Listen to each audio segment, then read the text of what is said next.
How my gossiping mouth turned my family away from God and away from the church. The mahogany clock on the mantel struck noon, a sound that usually signaled the beginning of Elias's second sermon for 20 years. Elias was the first to arrive at St. Jude's and the last to leave the pew.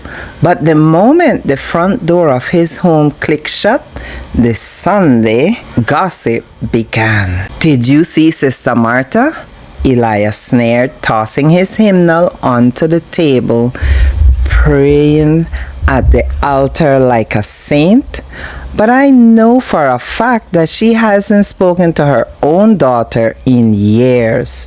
"And the pastor?" "Chasing ties to fix a roof that doesn't leak. They are a nest of vipers. Sarah, wicked, every last one of them." Sarah sat by the window, her Bible gathering dust on the sill. She hasn't been to service in months.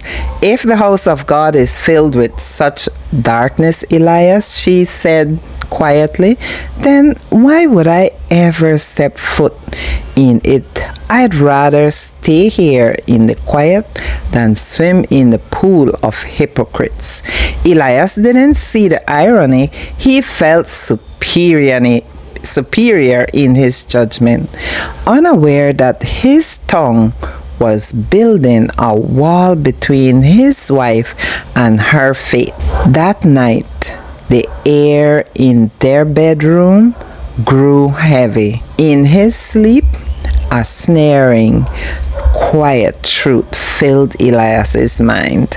A voice spoke, sorrowful echo in his heart. "Elias, you carry my book in your hand, but you carry poison in your throat. Look at your wife. Her heart is cold to me because you have become the stumbling block." Elias woke up gasping, his pillow soaking sweat. Beside him, Sarah stirred, her face troubled. She had dreamt of a great door being slammed shut, not by a stranger, but by Elias himself. The next Sunday, Elias sat through the service in agony. He waited for a dramatic altar call to fix his soul, wanting a public stage to prove his holiness. But the call never felt right. Then came the second dream. The voice was sterner now. "You do not need a stage, Elias. Stop performing and start living.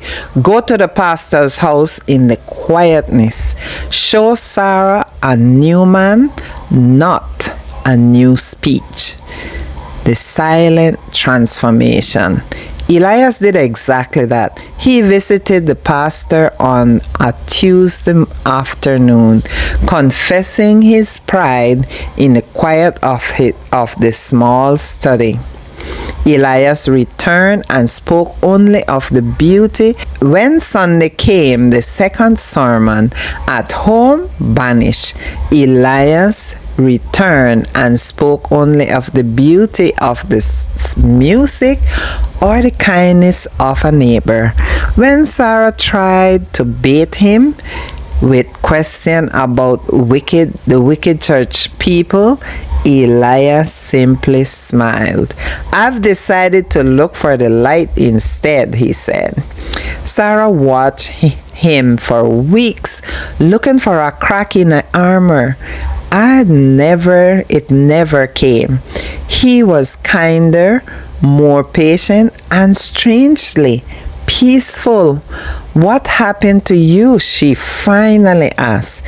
"I realized I was the chief among the vipers," Elias admitted. "I was playing church, Sarah.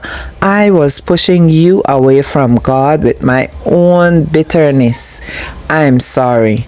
The testimony of the broken wall. The following Sunday, Sarah put on her best floral dress, As they walked into the sanctuary together, the atmosphere felt different because the man leading her had changed. When the pastor called for testimonies, Elias and Sarah stepped forward. For 20 years, I walked through these doors and act like a saint, Elias told the hushed congregation. But the moment I felt I became a wolf, I tore down every person in this room. My greatest sin was using my tongue to build a wall between my wife and her God. Sarah stepped up beside him. I stayed away because I believed him. I thought if a godly man saw only darkness here and wickedness from the members, there was no light for me here. But I've watched a miracle in my own kitchen. He didn't tell me to come back here. He lived a new life in a way that made me want what he has. The great revival. The impact was like a physical wave. A deacon stood up confessing that his own son wouldn't attend because he poisoned the dinner table with church politics. One by one, the members stood to admit they were the reason their families stayed home. The realization swept through the room. The church was half empty because the faithful were making it look unattractive to those they loved most. That day, the revival of families began. Months passed, and the pews of St. Jude were suddenly full. The single attendee were now joined by the spouses and the children who had previously stayed away. Gossip was replaced by a collective celebration of growth. Now, when the mahogany clock strikes noon, there is only a quiet prayer, a quiet prayer of gratitude and a warm meal. The walls was gone, and in its place a bridge had been built, one that an entire community was now crossing together. So you see,